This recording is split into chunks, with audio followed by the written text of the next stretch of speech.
lado agora quer andar, quem a sua vida quer lhe dedicar, tudo abandonando a Jesus seguir, encarando as lutas que lhe possam vir.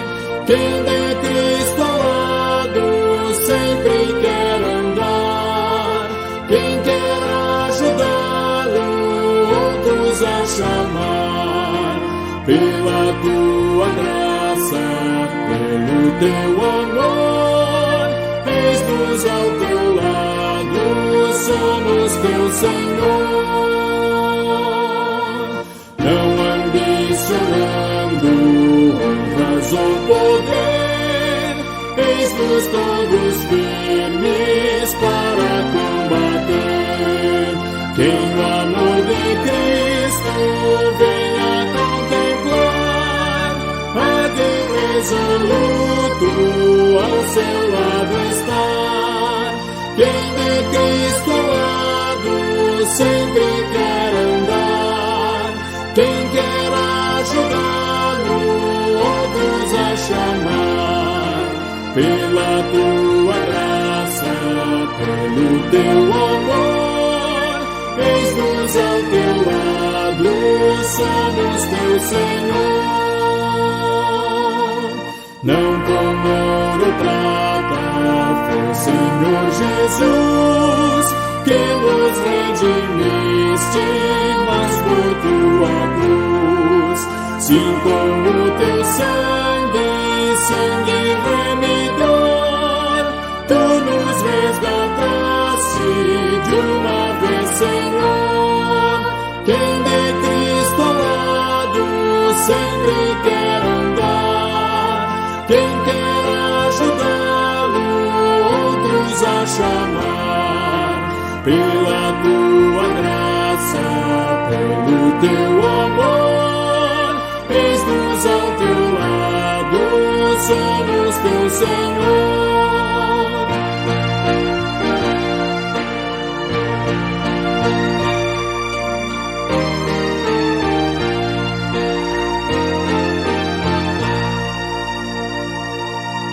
A peleja sempre dura nos será, inimigo forte nos combaterá, mas onipotente é o Rei dos Reis, a vitória é certa para os seus fiéis.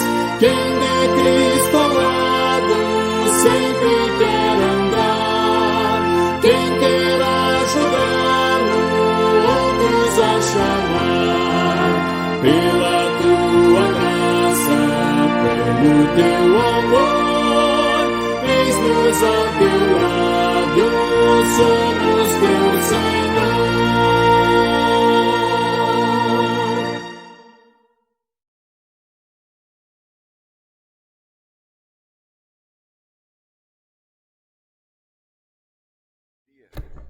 Quero saudar os irmãos, é uma alegria tê-los aqui para bendizermos o nome do Senhor e também aqueles que nos assistem via internet. Vamos meditar na palavra de Deus. Hoje, uma exceção por conta da data de aniversário da Igreja Presbiteriana do Brasil, na sexta-feira. Convido você a abrir a palavra de Deus no Evangelho segundo Mateus, capítulo 9, versos 35 a 38. Mateus, capítulo 9, versos 35 a 38. Quando eu digo exceção, é porque eu tenho pregado a carta de Pedro.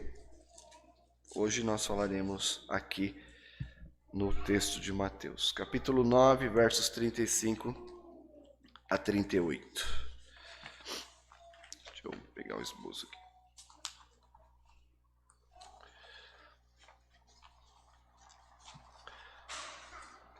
Vamos orar? Pai querido, no nome de Jesus, eu quero te agradecer pela leitura da palavra, pelos hinos entoados.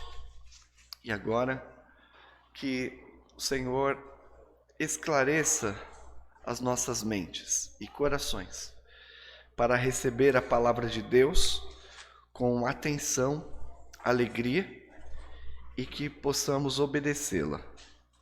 Em nome do Senhor Jesus, eu te agradeço por esta grande oportunidade, em particular porque o Senhor permitiu eu chegar aqui na igreja junto com a minha família hoje. No nome de Jesus, amém. Mateus 9, 35 a 38. Deixe sua Bíblia aberta, por favor. Essa semana, a Igreja Presbiteriana do Brasil completou 163 anos. Celebramos essa data com gratidão e muita alegria. Nossa igreja, ou esta pequena congregação que breve tornar-se-á igreja, não está alheia à história da Igreja Presbiteriana no Brasil e no mundo. Por isso, temos que desempenhar o nosso papel no reino de Deus. Seguir o mesmo caminho trilhado por Jesus Cristo, Senhor. Você está convidado, ou será convidado hoje, a ser mais um trabalhador na seara. Meu assunto hoje é o modelo de serviço para missão da igreja. Modelo de serviço para a missão da igreja. O objetivo da palavra de Deus hoje é encorajar você a engajar-se na obra missionária da igreja local, dando continuidade à missão evangelística que Jesus iniciou e convocou seus discípulos.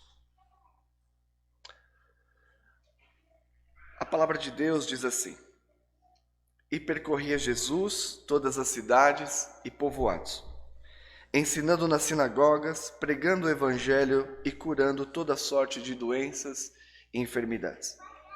Vendo ele as multidões, compadeceu-se delas, porque estavam aflitas e exaustas, como ovelhas que não têm pastor. E então, dirigiu-se a seus discípulos: A seara, na verdade, é grande, mas os trabalhadores são poucos. Rogai, pois, ao Senhor da seara que mande mais trabalhadores para a sua seara. Como disse um pastor, a seara é grande, mas os cearenses são poucos. É claro que é uma brincadeira.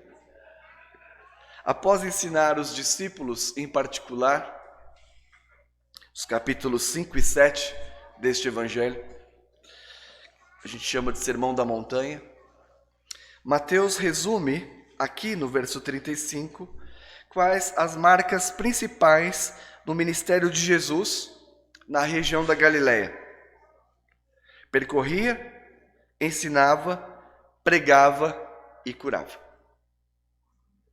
Jesus percorria cidades e vilas, os becos, desta região que era a mais populosa de Israel, localizada ao norte, às margens do mar da Galileia.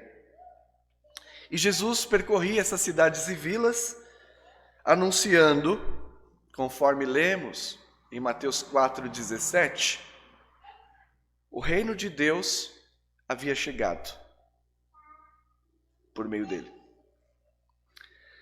O reino de Deus havia chegado, que o fim estava próximo e que é tempo de arrepender-se dos seus pecados.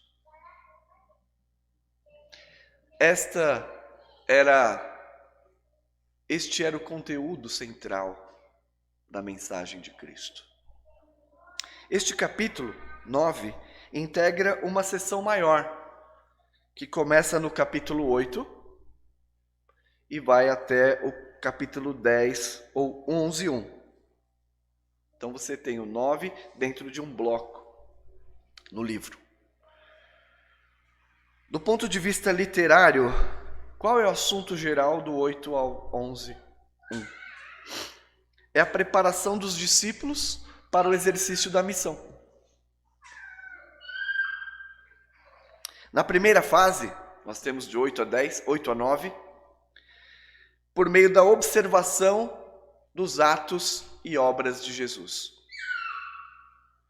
Os discípulos deveriam ver como o reino de Deus é aplicado na prática. Treinamento de campo. Mas, então, nesse treinamento de campo, Mateus narra o encontro de Jesus com pessoas de diferentes classes e diversos tipos de tormento. Capítulo 8 a 9. Que pessoas eram essas? O leproso, desesperado. Os aventureiros na fé, que queriam segui-lo, mas não queriam deixar as coisas para trás. Os endemoniados, os corruptos, como o próprio evangelista Mateus era. Os opositores ao seu ministério, os fariseus e escribas. Então, primeira parte do treinamento, observar os atos e palavras de Cristo no campo. E no capítulo 10 em diante, a segunda etapa, que é o chamado dos discípulos e a comissão deles para a obra missionária, ainda sob supervisão de Jesus. Apenas no capítulo 28 ele dirá: agora vocês vão sozinhos. Assim, irmãos, nesta passagem, o evangelista Mateus resume as principais ênfases do ministério de Jesus: percorrer, ensinar, pregar e curar. Mas também nos mostra sua motivação. Versículo 36. Vendo ele as multidões, compadeceu-se delas, porque estavam aflitas e exaustas como ovelhas que não têm pastor. Quanto à ênfase do serviço, percorrer, ensinar, pregar e curar. Quanto à motivação para o serviço, compaixão por pessoas aflitas e exaustas. Assim, nós temos este modelo que serve como encorajamento para os discípulos, para a igreja e orientação para a implantação e planejamento de um estilo missionário para a igreja local. Um parênteses aqui, a nossa congregação em particular até hoje, eu trabalhei no discipulado preparando muitos de vocês. Mas daqui para diante, nós teremos que ir ao campo, mais do que nós temos ido. Passamos pela fase do ver como é, e agora vocês precisam praticar, e já têm feito isso, com supervisão, até que vocês possam também fazer sozinhos. Terminada esta parte introdutória e de contexto, eu quero compartilhar com vocês 3 aspectos nesse texto que servem como modelo de serviço para a igreja. O primeiro aspecto é o modelo do ministério, que deve ser seguido. Versículo 35. E percorria Jesus todas as cidades e povoados, ensinando nas sinagogas, pregando o evangelho do reino e curando toda sorte de doenças e enfermidades. Nosso Senhor instruiu seus discípulos no final deste evangelho, e como lemos no final do evangelho de Marcos, indo fazei discípulos de todas as nações. A vida da igreja, a vida como igreja, não se restringe a programas locais. Nós temos programas locais instituídos que são úteis e devem ser mantidos. Mas a igreja não deve se restringir a isso. Segundo a passagem, devemos nos deslocar, estar entre o povo. E este é o significado primário da palavra apóstolo, aquele que é enviado.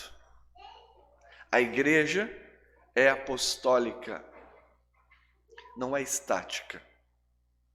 Devemos sair, estar entre as pessoas. Assim, queridos futuros presbíteros, não sabemos se serão os mesmos, e diáconos, que também não sabemos se serão os mesmos. Nós teremos eleições. A igreja deve implementar no seu modo de vida e em seus programas a preocupação com os de fora. Nós precisamos ter uma mentalidade de estar entre o povo. Destaco aqui, como aplicação, que os modelos digitais não substituem a pessoalidade exigida e implicada na obra de evangelizar e ter compaixão. Dê 2 cliques para demonstrar compaixão. Isso não é possível. Devemos usar esses veículos com discernimento, como esta igreja tem usado. Investir nessa área, mas sem esquecer que o cristianismo é uma proposta de vida comunitária em torno da presença de pessoas e da esperança em Cristo. A irmã Elisa fez um desafio, não foi essa a intenção dela, mas depois eu li. Aniversário da IPB, mostre a sua. Eu acho que isso deve ter constrangido algumas pessoas. Mas porque você coloca a foto lá, graças a Deus pelo aniversário da IPB, mas você nunca viu a pessoa na igreja. Uma fé digital, de esperanças digitais, deslocado da realidade do Evangelho.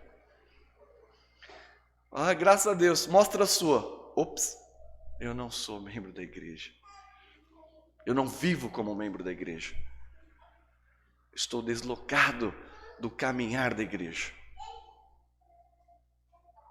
O Evangelho, irmãos, de Cristo, conforme lemos no 35, o modelo, compreende a pessoa como um todo. Inteligência, a vontade, a saúde. A missão do reino, a inteligência é educada, na verdade. A vontade é regenerada. E o corpo e a mente tratados por Deus com o evangelho da salvação e obras de misericórdia. A nossa tarefa como modelo é integral. Percorrer e, ao percorrer, ensinar, pregar e tratar a pessoa toda. Temos que levar a mensagem unida às obras de misericórdia. Jesus percorria cidades que ali em torno, tinha algumas cidades com 15 mil habitantes. E durante a caminhada ensinava, pregava, cuidava das pessoas. Então, neste ponto, irmãos, um modelo de ministério importante é percebermos também que tudo isso foi planejado por Cristo, intencionalmente realizado. Ele não saiu a lures e falou, vou fazer o que der aqui. Não. Ele planejou. Ele foi com uma intenção para evangelizar, para anunciar o evangelho do reino. Assim, irmãos, neste ponto, a minha aplicação é a seguinte. A missão da igreja compreende a pessoa toda. A missão da igreja é feita de forma organizada e intencional.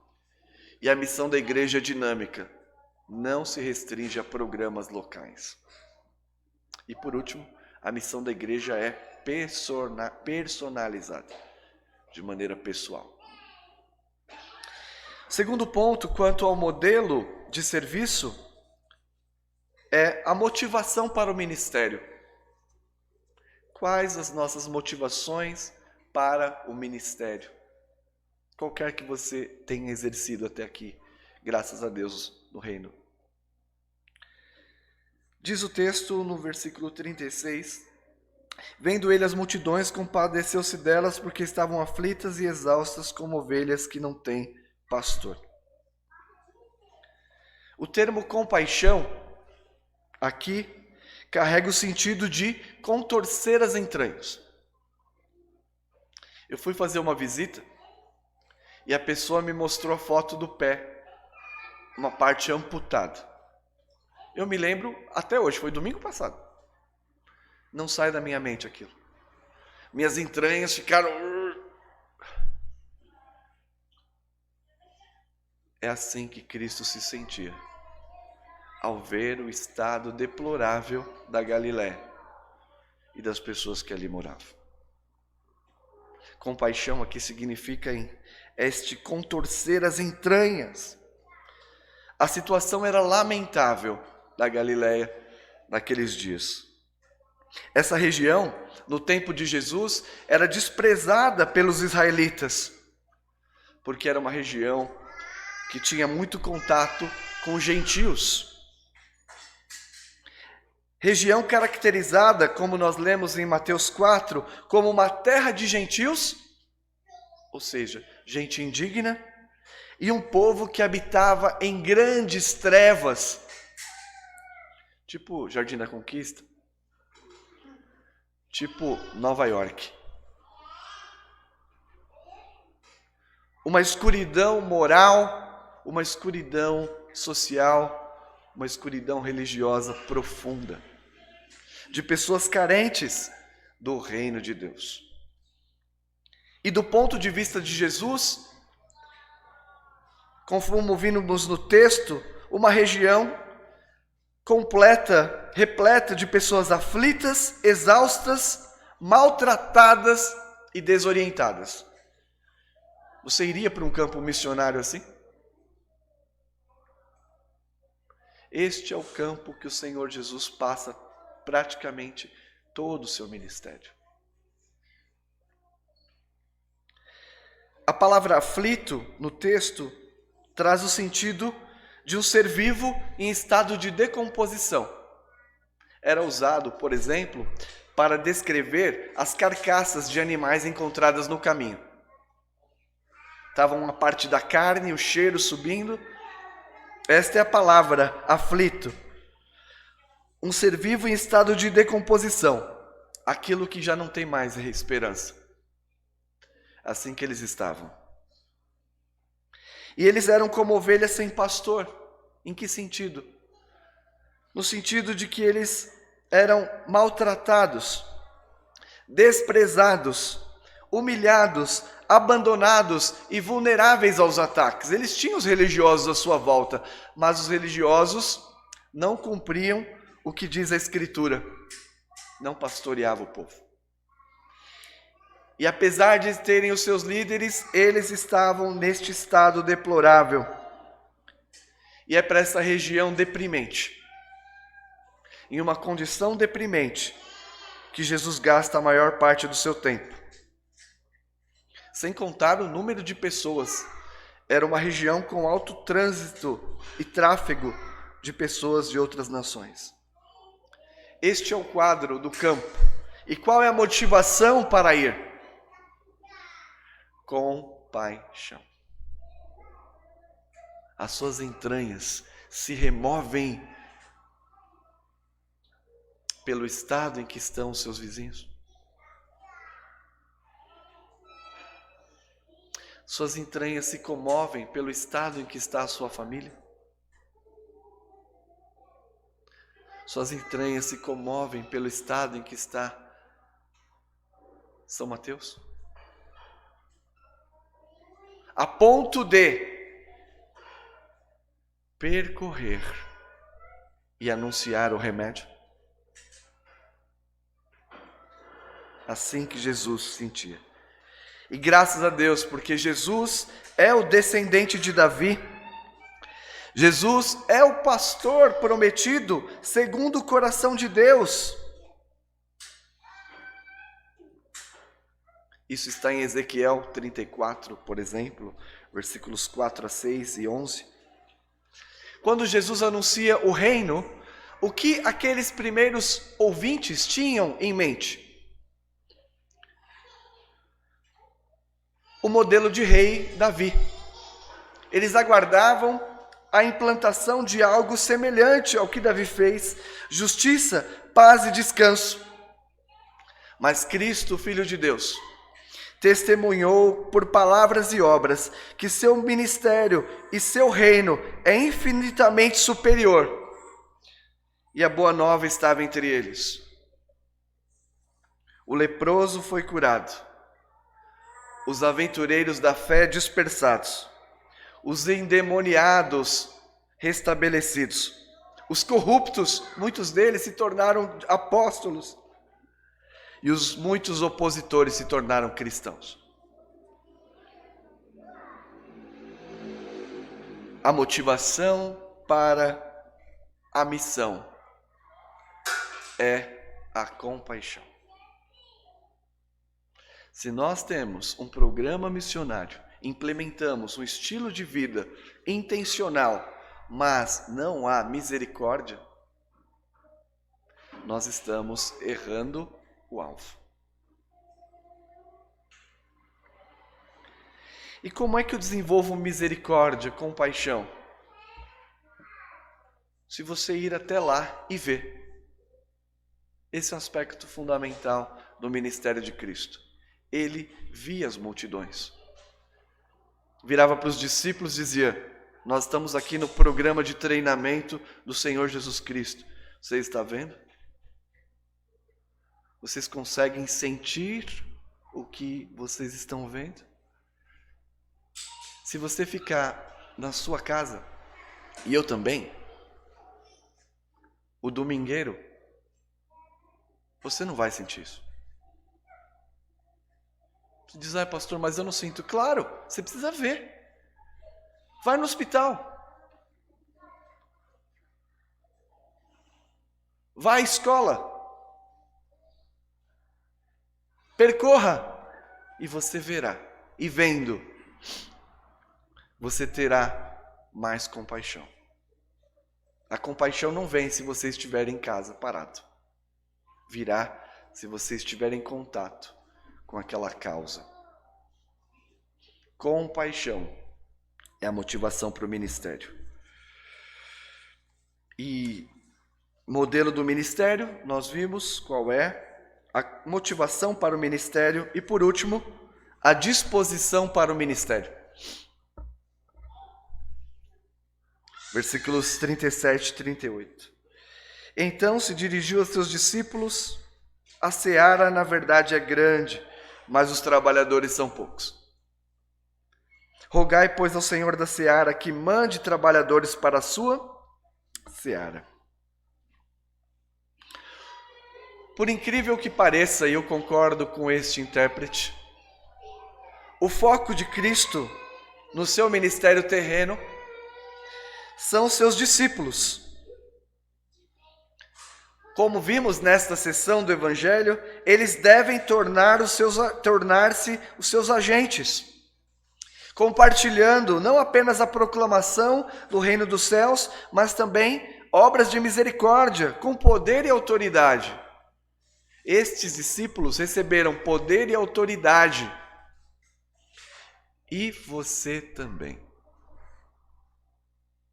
Poder e autoridade. Para manifestar o reino através de palavras, obras de misericórdia. Mas lembre-se que a mentalidade de Cristo é uma mentalidade escatológica. O tempo do fim está próximo. E tudo precisa ser urgente. Nós vemos no Evangelho de Mateus que Deus fará uma grande colheita no dia do juízo, recolhendo os salvos e condenando os ímpios, como palha serão queimados. Mas antes que este dia chegue, que está às portas, os discípulos são encarregados de colher. Estamos nos últimos dias, nós temos que colher. No contexto, o que eles deveriam fazer para colher? Começando com a oração. Pedir. Espera-se que reconheçamos a dependência de Deus, cuja colheita de pessoas está pronta para ser reunida. Então essa mentalidade escatológica de que nós estamos nos últimos dias, deve moldar a sua vida cristã como apóstolo. Se alguém disser, você é um cristão, fala, eu sou um discípulo, mas eu também sou apóstolo. Fala, qual a sua igreja? Fala, não, eu sou apóstolo no sentido de ser enviado. Eu recebi essa missão. Porque o tempo do fim está chegando. O texto diz que, vendo as multidões, né? Imagine 100 campos de futebol. 100 campos de futebol, forrado de árvores, com alta produtividade. Então, alguém diz para você, olha, Kátia, olha, Guilherme, olha, Dilma, eu vou ali na cidade, me ausentarei por um pouquinho de tempo, mas a tarefa de vocês é colher todos os frutos desses 100 campos de futebol. A Dilma, o Guilherme e a Kátia. O que vocês fazem? Senta e chora? Não. Os discípulos vão engajar-se na obra, dando continuidade ao que Jesus começou, da mesma forma que ele se dedicou, contando com a ajuda do Pai. Vamos orar, para que o Senhor da Seara supra as necessidades do seu reino. A disposição diante do grande desafio missionário que nos compete é confiarmos na providência de Deus. Querida liderança, as comissões, líderes de comissões, que também é o ministério da igreja evangelístico. Confiem na providência de Deus, empenhe-se na oração, os trabalhadores são poucos, mas ore. De um lado, os discípulos empregam todos os meios possíveis para a realização da obra, e de outro, confiam que Deus dará o crescimento, Ele dará as condições e as pessoas necessárias para que a missão seja completada com êxito. Apesar de nós, Deus é o dono da sua seara. E Ele quer que nós oremos com disposição para que a igreja complete a sua missão. Então, você se lembra da oração do Pai Nosso? Quando Jesus ensina os seus discípulos, a consciência da missão está ali. Primeira coisa que ele pede, cura meu filho. Primeira coisa que ele pede, arruma um trabalho. É isso que ele nos ensina a orar? Como é que os 3 primeiros pedidos da oração? Santificado seja o teu nome. Antes de todas as coisas, o Senhor é consagrado. Segundo pedido, venha o teu reino. E o terceiro, seja feita a tua vontade, assim na terra como nos céus. Como tem sido a sua oração? Escatológica? Pensando sobre os últimos dias? A tarefa missionária da igreja?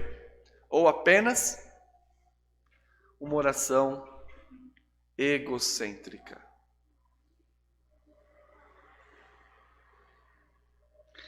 A oração que os discípulos devem fazer é intercessora. A oração integra o modelo de missão da igreja, porque no final, a consumação do reino será feita por Deus.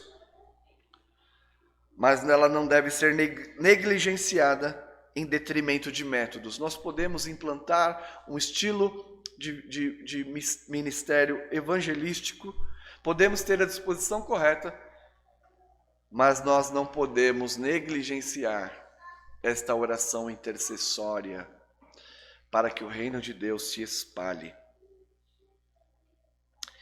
O objetivo de Jesus com essas palavras era persuadir os seus discípulos. Ele queria convencê-los, lembra do contexto, de engajarem-se na missão. Olha a sua Bíblia no capítulo 10, versículo 1. Tendo chamado os seus 12 discípulos, deu-lhe Jesus autoridade. Este é o objetivo de Jesus com essas palavras que acabamos de ler. Que eles se engajem na missão, que eles tenham o modelo, a motivação e a disposição correta. Então, Jesus vê aquela multidão e dirige a seus discípulos e descreve o desafio que está diante deles. Uma multidão de pessoas aflitas, sem esperança, desorientadas, mas poucas pessoas dispostas e disponíveis ao serviço. Então, se você está aqui esta manhã como um discípulo de Cristo, eu lembro do filme Tropa de Elite. Não peça para sair.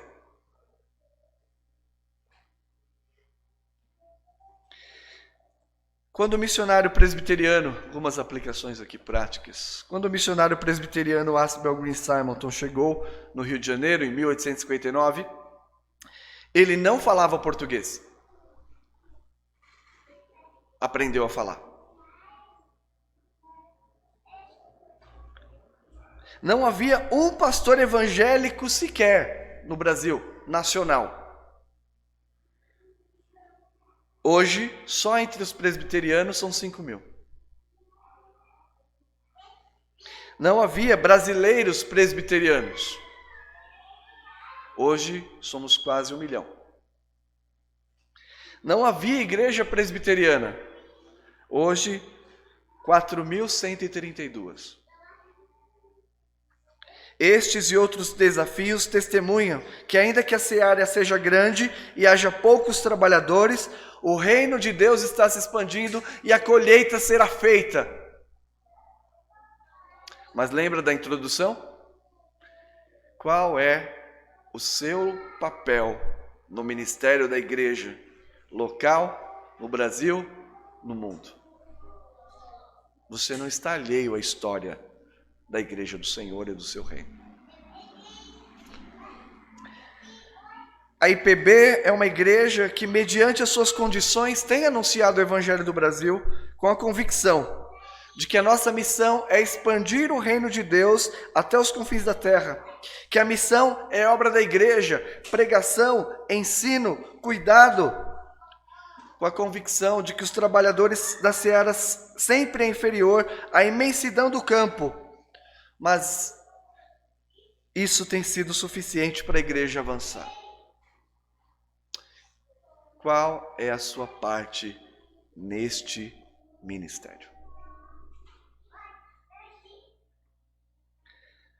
O que você não sabe que poderia aprender?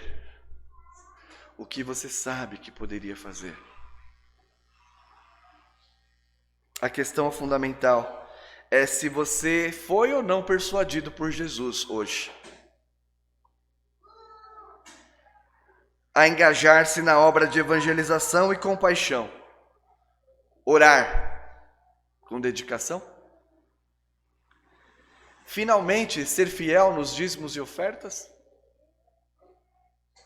ir conosco, visitando os encontros nos lares, entregando folhetos, ministrando os cursos de evangelização que nós temos, organizar a igreja para receber, organizar os trabalhos, assistir. O que você pode fazer? O que você sabe fazer? Ou o que você não sabe que poderia? Porque Deus, quando você se coloca nas mãos dele, ele capacita. O leproso, o corrupto, a mulher pobre e doente, a criança sem futuro estão diante de nós diariamente, assim como a escassez de pessoas e de recursos. Mas apesar disso, irmão e irmã, o reino de Deus continua avançando, ainda que frequentemente contestado e ainda que ele seja ignorado. O reino de Deus é inaugurado com o ministério de Cristo. A mensagem de convocação a Ele continua. E esta última aplicação é para você que ainda não é discípulo de Cristo.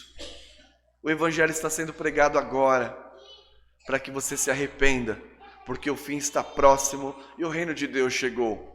Você que está exausto, aflito, como uma carniça, sem esperança, olhe para o Filho de Deus que diz: vinde a mim, todos que estáis cansados e sobrecarregados, e eu vos aliviarei. Tomai sobre vós o meu jugo e aprendei de mim, porque eu sou manso, humilde de coração, e achareis descanso para a vossa alma, porque o meu jugo é suave e o meu fardo é leve. Esta mensagem permanece pregada na Galileia e pregada aqui.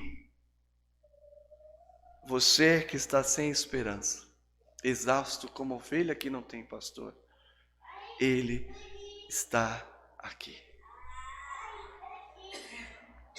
Nós, seus discípulos, somos encarregados de encarnar a boa nova, seguindo o ministério de Jesus, compadecendo-se das pessoas que estão como ovelhas que não têm pastor. Que vocês que estão começando a história agora como igreja, jamais percam de vista o modelo de serviço para a missão da igreja segundo Cristo. Que o Senhor nos ajude. Amém.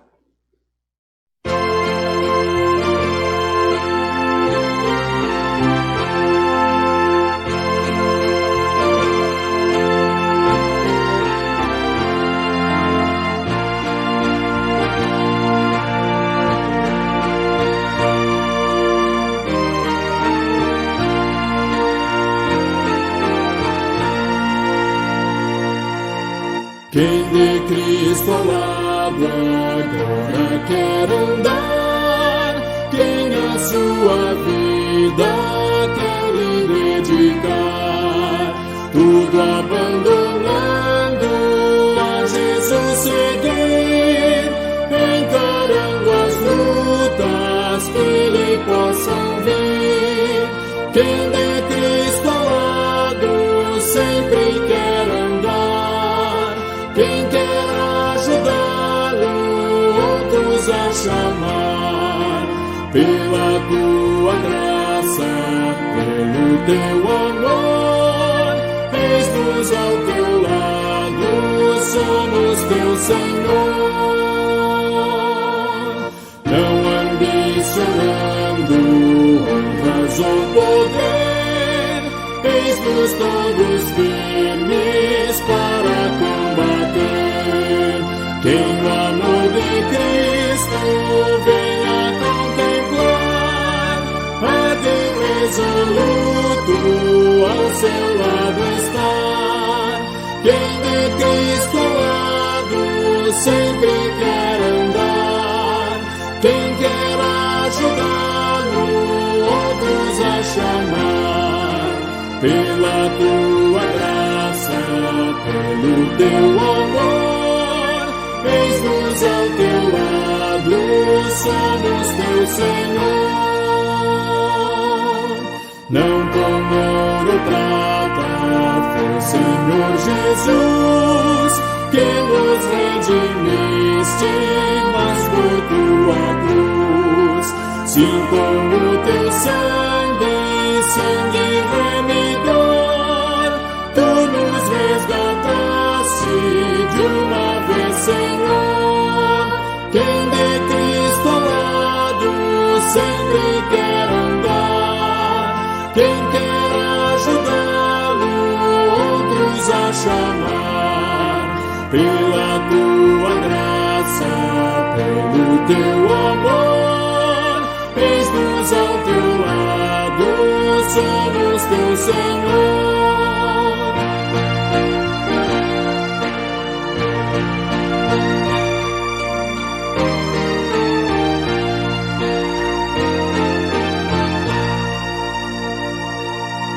A peleja sempre dura nos será, inimigo forte nos combaterá, mas onipotente é o Rei dos Reis, a vitória é certa para os seus fiéis. Quem de Cristo ao lado sempre quer andar, quem quer ajudá-lo, outros a chamar, pela tua graça, teu amor.